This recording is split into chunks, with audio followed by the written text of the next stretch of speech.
Welcome, everyone. We are getting all of our ducks in a row. I think that we should be live now. Thank you for joining me. We are live on Facebook in our Math Expressions user group. Thanks if you're joining us there. If you are on our website, Empower, Learn, Grow, so glad you're here. And then if you're following us afterwards at our YouTube channel at Empower, Learn, Grow, I'm so glad to have you. So I am Shannon Kiebler, and I am talking tonight about small group and how it fits in with math expressions if that is the curriculum that you're using. Now, if it's not the curriculum you're using, or you're thinking about it, or you're using some other resources alongside of it, no matter what, I think this information is going to be helpful for you as you move forward in your instruction. So again, we're talking about small group and specifically how it's built in with expressions. And as we look at that, I want us to think about first just a quick guide as to what small group can look like.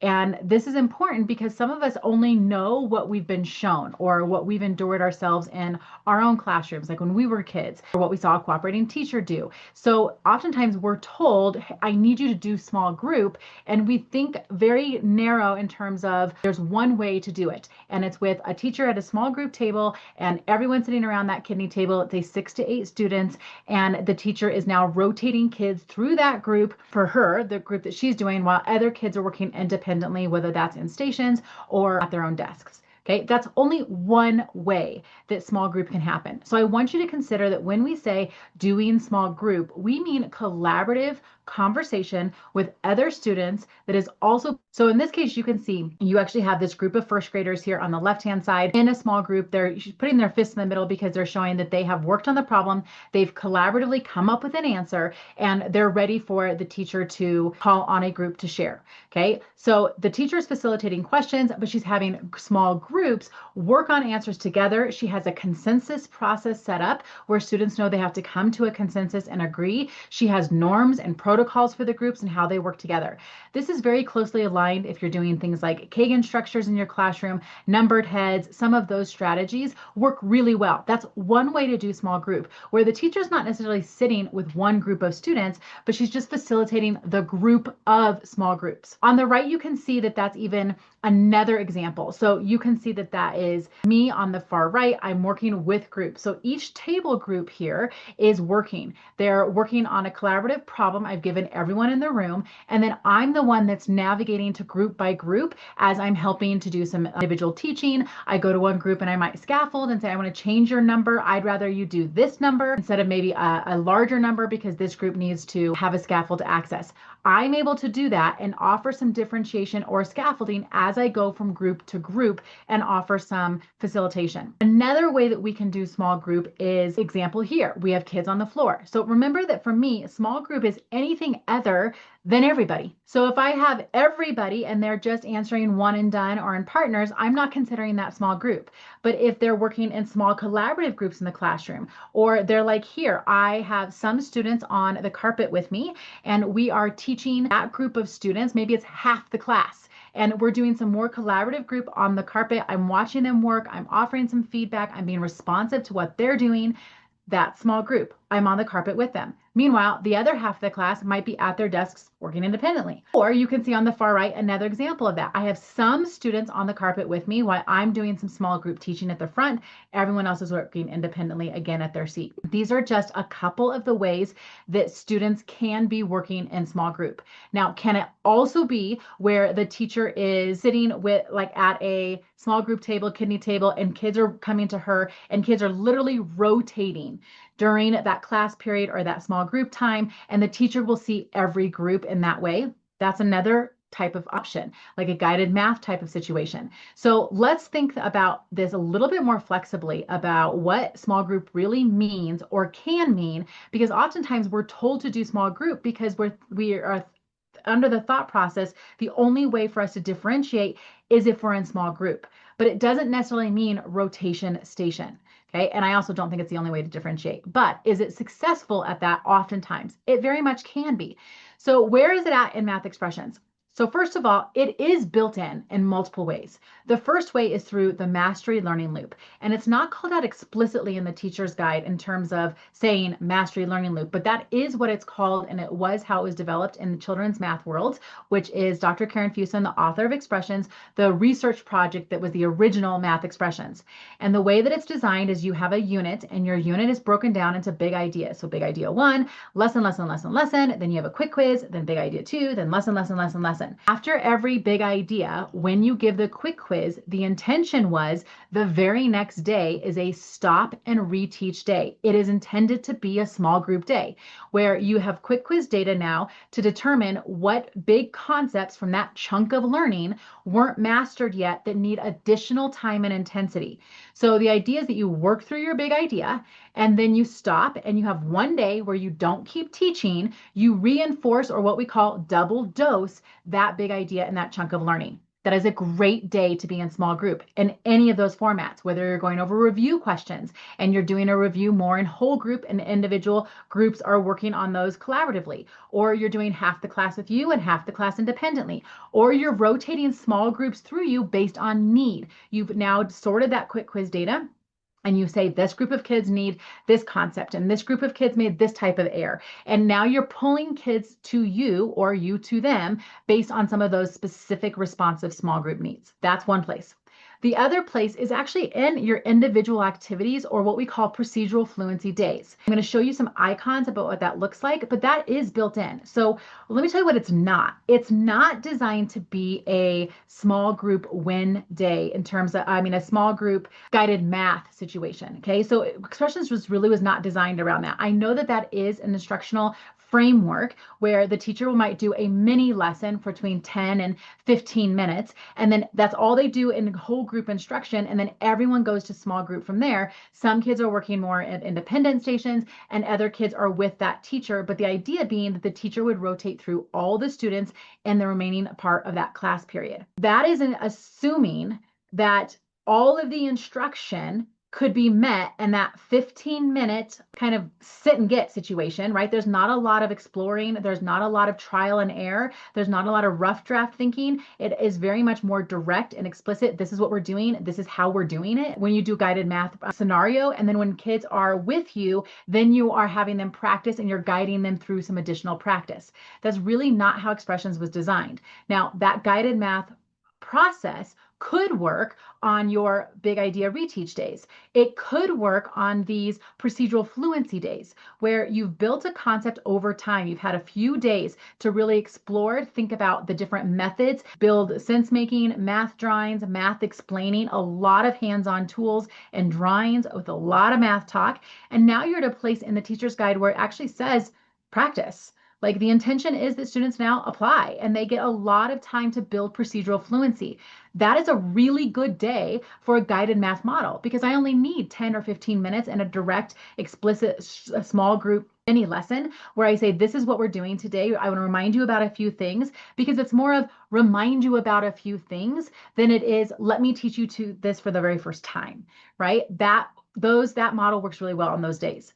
And then of course we have our win block, which is our what I need block. And you have intervention or small group resources where that is outside of your core instruction. That is outside of that 60-minute window where we have built in small group time so that we can either intervene and provide tier 2 or tier 3 instruction. We can provide tier 1 double dosing, or we can provide enrichment. That happens in that quote unquote win block. And that was intended to be a part of the math block just outside of core. So really you need that 60-minute core plus an additional time and intensity for it to meet all those other needs in the classroom. So let's look at what it looks like in that teacher's guide then. When we say individual activities and procedural fluency days, this is what it looks like in the teacher's guide. It will have these little pictures of heads next to each activity in the teacher's edition. So if it has a lot of heads like this, that means the intention of that activity was that you do it whole class. Now it's not do it whole class in terms of teacher stands at the front of the room and directs, and kids just copy. Okay, that's an instructional strategy faux pas. That's not what we mean. Is there explicit instruction? Of course there is. But if they're telling you to be in whole class, It means this is a time where we're doing more sense making, we're doing more math drawing, we're exploring different methods and having kids compare and contrast. We're having a lot of kids stand up and explain. Okay, this is more collaboration across the group. So we have all thinkers involved. We need some really high level thinkers. We have kids that might have to use manipulatives, and we are trying to connect them so we build that community. That's why it says whole class. Then you're going to see that it says either individual, pairs, or whole or small groups. These icons say, okay, we've done enough in this whole class where we feel like we've built the concept well enough that now we need to see and release a little bit. Now students, release them a little bit with a partner. Release them to work in small groups. Okay, that's when you're going to see individual, pairs, and groups, because you've built the concept enough to start doing a little bit more releasing. Now, how you release is up to you. So you might feel like, yeah, we've been doing this for a couple of days. Now, when I see this small group icon, I'm not going to even like do it in whole group at all. I'm just going to have kids come to me in a small group like rotation, and I'm going to make sure that they all can do this independently, because the rest of the class, the whole purpose of the lesson is independence. So you'll see that also built in here. If you look at the table of contents. Okay, so I think that I'm in third grade right now. This is unit 6 for them. And you can see that this is the first big idea. Then they give a quick quiz, and that would be, okay, stop and reteach. If you're here and you look at the big idea for solving two-step story problems, look at the title of these lessons, and it says practice with two-step. Now, in this particular unit for third grade, there's only one lesson that just says practice with. But for all of your grades, look at the units. You're going to see practice, practice, like as the title of multiple lessons.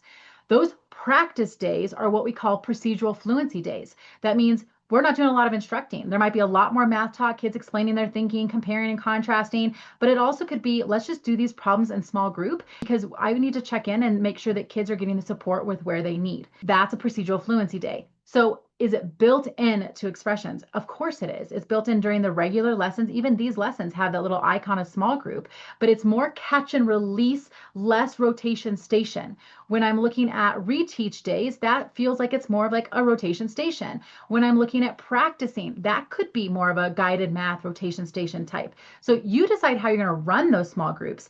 And also decide that you're in charge of that instructional room. So you can go to small group whenever you want. The intention is that kids get enough quality core instruction at a high rigorous level. If you're doing the guided math model, direct mini lesson for the whole class in 10 to 15 minutes, and then everyone's rotating through you, that means students are only getting feedback and responsive facilitation during that quick explicit teaching at the front of the class, okay, mini lesson, and then during that 10 to 15 minutes they're in your small group. That's nowhere near 60 minutes of core grade level instruction. Even if they're practicing independently, if there is not feedback that's consistently happening and accountability, I can't count that.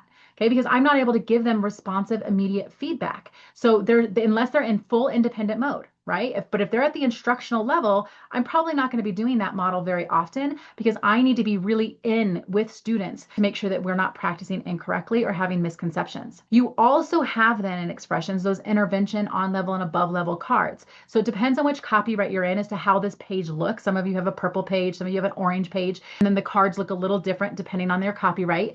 But those activities were never intended to replace core instruction.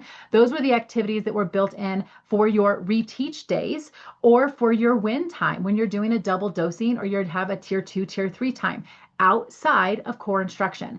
That's what these activities are and how they're built in. So as you're looking at your small group instruction, we have some additional support for you. The first one is on our website, empowerlearngrow.com. We do have a small group page with a lot of other resources, more videos, more printables, freebies, just a lot of support for you. You can find that on our website, or comment below small group and we'll send you that link directly. We also have a reteach workshop. So that is my full comprehensive workshop. I really love this one. I simplify like what exactly is it that you should be reteaching. So if you're doing small group, what are you doing?